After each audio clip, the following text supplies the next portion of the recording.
Good evening dear students. हम लोगों ने लास्ट क्लासेस के अंदर सिंपल थोड़ा इंट्रोडक्शन किया था सर्किट एनालिसिस का, और उसके बाद कल हमने पढ़ा था किरचॉफ के नियम के बारे में, धारा नियम और वोल्टता नियम के बारे में। आज की क्लास के अंदर हम लोग किरचॉफ के नियमों की सहायता से परिपथ विश्लेषण का अध्ययन करेंगे। आज का हमारा टॉपिक है किरचॉफ के नियम की सहायता से परिपथ विश्लेषण। परिपथ का विश्लेषण जो है वो दो तरीके से कर सकते हैं। किरचॉफ के नियमों पे जो बेस्ड सर्किट एनालिसिस है वो दो तरीके से है। दो तरीके से हम लोग किसी भी नेटवर्क को एनालाइज कर सकते हैं। पहला जो मेथड है वो धारा नियम पर आधारित है, जिसे हम लोग नोड या संधि विश्लेषण कहते हैं, ठीक है। और जो दूसरा है वो वोल्टता नियम पर आधारित पाश या लूप विश्लेषण कहलाता है। तो सबसे पहले हम लोग जो धारा नियम पर आधारित नोड या संधि विश्लेषण है उसके बारे में चर्चा करते हैं। तो नोड या संधि विश्लेषण जो है उसके अंदर हम लोग इम्पीडेंस के स्थान पर एडमिटेंस का उपयोग करते हैं। देखो, what is impedance and what is admittance. एक चीज़ होती है रेजिस्टेंस, इम्पीडेंस और एडमिटेंस।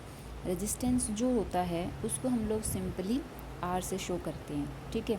कोई भी सर्किट एलिमेंट होता है जिसे मान लीजिए कोई रेजिस्टेंस है, तो उसके अंदर करंट फ्लो को रोकने के लिए, यानी कि करंट के फ्लो में व्यवधान उत्पन्न करने के लिए जो व्यवधान के तत्व हैं उसको हम क्या कहेंगे, प्रतिरोध कहते हैं। लेकिन अगर आर के साथ हमारे पास इंडक्टर और कोई कैपेसिटर मौजूद हो तो जो कंबाइंड रेजिस्टेंस रहता है उसको हम लोग इम्पीडेंस कहते हैं, ठीक है। यानी कि आर और एल, या फिर आर और सी, या फिर तीनों भी रह सकते हैं, एल आर एल सी। तो जो कंबाइंड रेजिस्टेंस रहता है उसको हम लोग क्या कहेंगे, इम्पीडेंस कहते हैं। और इम्पीडेंस का जो उल्टा होता है, इम्पीडेंस होता है जेड, वो जेड होता है। और इम्पीडेंस का जो उल्टा होता है वो होता है admittance, Y is equal to 1/z, ठीक है। समझ के सिंपल जो करंट फ्लो करने में जो व्यवधान उत्पन्न करे, सिंपली एक एलिमेंट इज़ आर रेजिस्टेंस। अगर आर के साथ एल और सी या फिर दोनों मौजूद हैं तो वो टोटल जो रेजिस्टेंस रहता है तो वो हम इम्पीडेंस से शो करते हैं। इम्पीडेंस का जो उल्टा या व्युत्क्रम है वो क्या कहलाएगा, एडमिटेंस कहलाता है, वाई, ठीक है। तो नोड या संधि विश्लेषण विधि जो है उसके अंदर हम इम्पीडेंस की जगह क्या काम में लेंगे, ये जो एडमिटेंस है देखो उनको काम में लेंगे। इसमें हम लोग क्या करते हैं, ये धारा नियम पर आधारित है। हम लोग किसी भी नोड या संधि पर हम लोग धारा का विश्लेषण करते हैं, यानी कि उस नोड या संधि पर हम ये देखते हैं कि आने वाली धारा कौन सी है, जाने वाली धारा कौन सी है, और धाराओं के ही मान हम लोग आगे शो करते हैं और सर्किट को एनालाइज करते हैं। जैसे मान लीजिए इस सर्किट अभी जो डायग्राम हमें दिखाया गया है 1.31, ठीक है। इसके अंदर सिंपली हमें दो नोड दिखाई दे रहे हैं, ए और बी, और ये ओ जो है वो ग्राउंडेड हमने एक नोड मान लिया है, निर्देश बिंदु मान लिया है एक, ठीक है। इस तरीके से कुल मिलाकर 3 नोड हमें इसमें दिखाई दे रहे हैं। तो जैसे ये टोटल वोल्टेज जो है यहाँ पे ई है, और हम लोग ये मान के चलते हैं कि ई वोल्टेज सोर्स से कोई करंट I1 सर्किट के अंदर फ्लो होती है, ठीक है, जो नोड बिंदु ए पर I2 और I3 में डिवाइड हो जाती है। उसके बाद ये I2 आगे चलती है और नोड बिंदु बी पर I5 और I4 में डिवाइड हो जाती हैं। तो हमें इसी तरीके से हर नोड को एनालाइज करना है। तो सबसे पहले हम लोग नोड पॉइंट, जैसे नोड पॉइंट को एनालाइज करने से पहले सबसे पहले हम लोग जो I1, I2, I3, I4, I5 हैं उनके मान लिख लेते हैं। तो करंट I जो है देखो सिंपली ये जो एक्सप्रेशन लिखे हैं विभिन्न शाखाओं में धाराओं के मान ये हम निकालने जा रहे हैं। तो धाराओं के मान कैसे निकालेंगे कि V इज़ इक्वल टू क्या होता है IR, ठीक है ना। यहाँ पे हम लोगों ने जो हमारा रेजिस्टेंस है या फिर आप ये कहें कि हम लोगों ने V is equal to IZ लिया। Z की जगह हम लोग क्या ले रहे हैं एडमिटेंस, यानी कि I/Y, ठीक है, ये हो गया V। तो I is equal to VY, V into जो भी एडमिटेंस रहेगा वो। तो V क्या है वोल्टता सोर्स, जो हमारे पास यहाँ पे क्या है E, A पॉइंट पे वोल्टेज क्या है EA, इसी तरीके से B पे EB। तो यहाँ पे हमारे पास करंट I1 जो है उसका मान है दो बिंदु, current I is equal to क्या हो गया VY करना है अपने को, क्या करना है I is equal to VY, sorry I is equal to VY करना है। तो हमारे पास जो हमारा फर्स्ट पॉइंट है I1 वो हो गया E माइनस EA, यानी कि ये जो ब्रांच है इसके सिरों पर विभव का अंतर इनटू एडमिटेंस यानी कि Y1 जो ये हो गया, ठीक है। इसी तरीके से हमारे लिए हमें बाकी निकालने हैं। जैसे करंट I2 निकालना है तो I2 जो होगा वो करंट होगी EA और EB सिरों के मध्य प्रवाहित होने वाली धारा। तो सिरों पर विभवांतर EA minus EB into Y2, ठीक है, ये वाला एक्सप्रेशन आ जाएगा। इसी तरीके से I3 जो है वो EA और ये जो निर्देश वाला है 0 ग्राउंडेड, तो उसके मध्य प्रवाहित हो रही है, ग्राउंड और A नोड के बीच में ये करंट फ्लो कर रही है। तो I3 हो जाएगी EA माइनस E0 और 0 Y इंटू Y3, ये एक्सप्रेशन आ जाएगा। इसी तरीके से हमारे पास जो I4 है वो भी क्या हो जाएगा, I4 जो है वो भी EB, और चूँकि ये वाला सिरा जो है सारे ये ग्राउंडेड हैं तो फिर EB माइनस 0 इंटू Y4, और I5 भी इसी तरीके से आ जाएगा। इस तरीके से हमारे पास I1, I2, I3, I4 और I5 के मान आ जाते हैं। अब हम लोग नोड A पर सर्किट एनालिसिस करते हैं। नोड A पर देखो आने वाली धारा है I1, ठीक है, और वो नोड A से दूर जाती हुई कौन सी है I2 और I3। तो हम लोग क्या लिख सकते हैं I1 minus I2 minus I3 is equal to 0।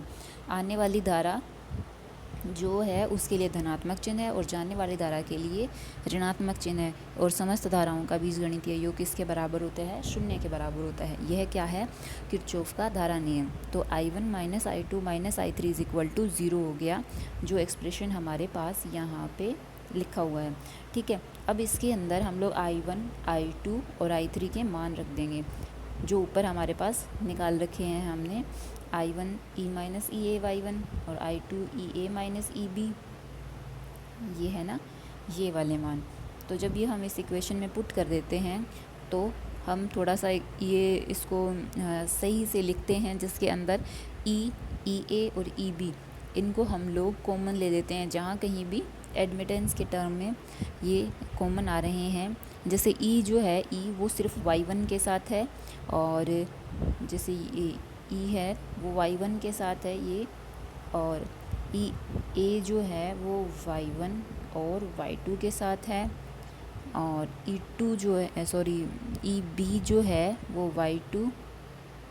EA जो है, मैं फिर से बताती हूँ, जैसे आप इसको लिखोगे तो आप इजीली सॉल्व कर सकोगे। एक तो E का टर्म है EY1 जो यहाँ आ गया, उसके बाद EA के लिए लिखेंगे तो EA के साथ Y1 Y2 माइनस का और माइनस का Y3, ठीक है, और ये वाला। और उसके बाद EB के लिए अगर हम लोग लिखेंगे तो EB के लिए हमारे पास आ जाएगा सिर्फ Y2, ये वाला इक्वेशन हमें मिल जाएगा।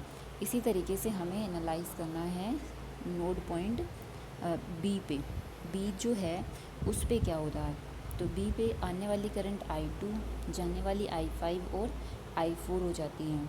ठीक है, तो अब I2 माइनस ये हो गया ना I4 minus I5 is equal to 0, और हमें इनके मान रख देने हैं। और इसी तरीके से जो भी E1 जिन जिन एडमिटेंस के साथ E A कॉमन है उसको लिखेंगे, और जिन एडमिटेंस के साथ E B कॉमन है उनको लिखेंगे। तो हमारे पास यहाँ पर दो अननोन है नोड पे, हमारे दो संधियों पे जैसे वोल्टताओं के मान ई ए और ई बी हैं, वो हमें निकालने हैं। वोल्टेज सोर्स की जो वोल्टता ई है वो हमारे पास मौजूद है, दी हुई है। ठीक है, तो इन दोनों इक्वेशन में दो अननोन ई ए और ई बी हैं, और दो इक्वेशन हमारे पास हैं, उनकी मदद से हम लोग इसको सोल्व कर सकते हैं। ठीक है, ये है हमारी नोड या संधि विश्लेषण विधि। ठीक है, जो कि धारा नियम पर आधारित है। हम लोग धाराओं को लेकर चलते हैं और वोल्टताओं का मान ज्ञात करते हैं। इस तरीके से हम लोग ए और बी संधियों पर वोल्टता ज्ञात कर सकते हैं। ठीक है, उसके बाद है पाश या लूप विश्लेषण, जो कि आप नीचे इसका डायग्राम देख रहे हो। हमें लूप मान के चलने हैं। एक लूप क्या होता है, विभिन्न शाखाओं से बना हुआ बंद पथ, जैसे कि ये इस और इस ब्रांच से बना हुआ है। इसमें एक एनर्जी सोर्स भी मौजूद है, इसमें जैसे ये बना हुआ बंद लूप है। इसी तरीके से हमारे पास ये बना हुआ बंद लूप है। हमें लूप का एनालिसिस करना है। ये किस पे आधारित है, वोल्टता नियम पर आधारित होता है। उसके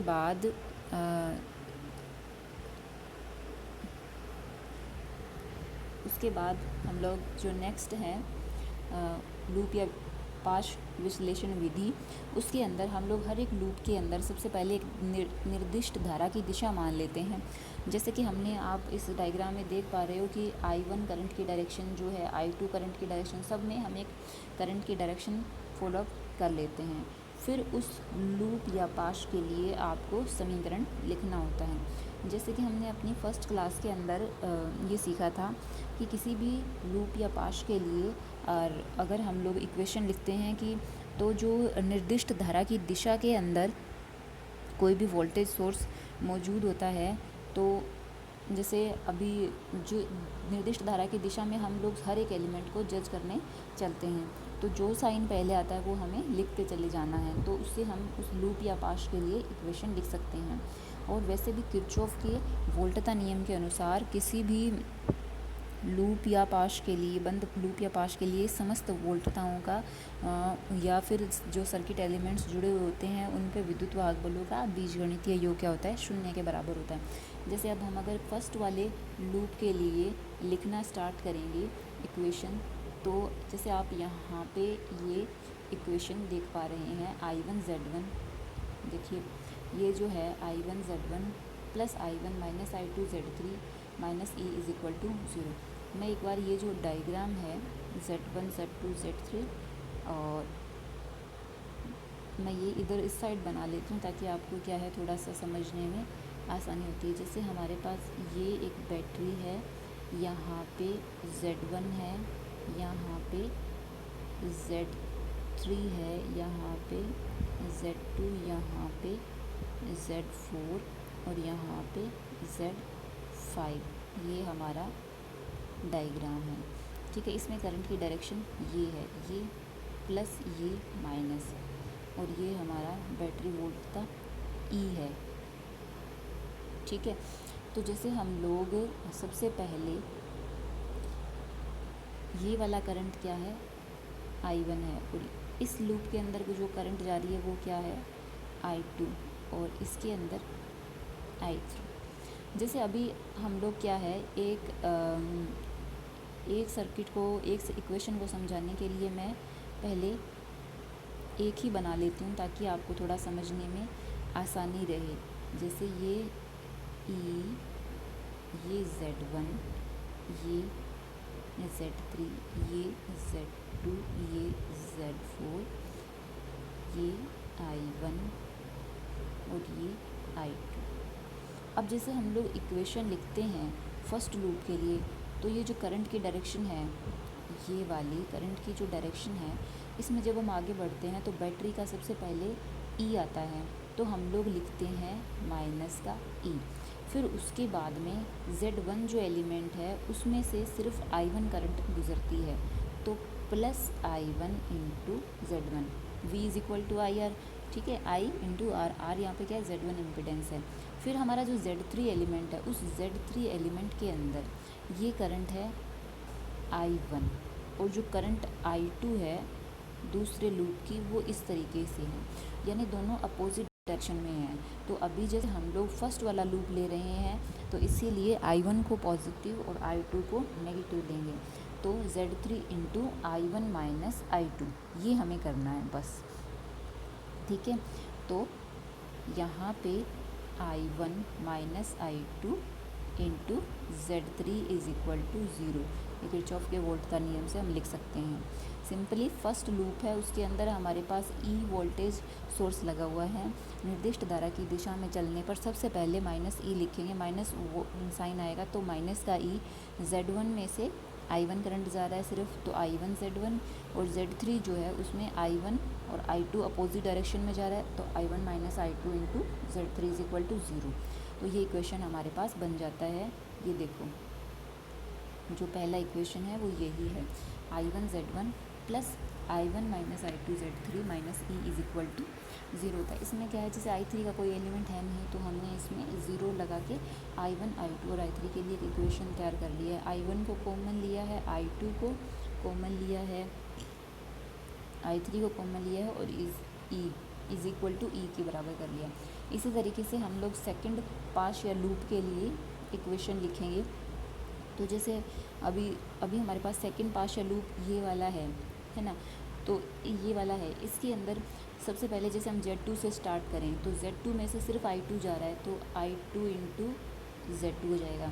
लेकिन जो Z4 है, Z4 में से I2 भी जा रहा है और I3 भी जा रहा है, लेकिन I3 अपोजिट डायरेक्शन में जा रहा है, तो क्या आ जाएगा, I2 minus I3 into Z4, और प्लस फिर जो Z3 है, Z3 के अंदर I2 minus I1 is equal to 0। समझ, सारे के सारे जो लूप के अंदर एलिमेंट है सब का एनालिसिस करते हैं। तो Z2 जो है उसमें सिर्फ I2 करंट जा रहा है, Z4 में I2 तो जा ही रहा है, और I3 भी अपोजिट डायरेक्शन में जा रहा है, इसीलिए I2 माइनस I4, ठीक है, सॉरी I3।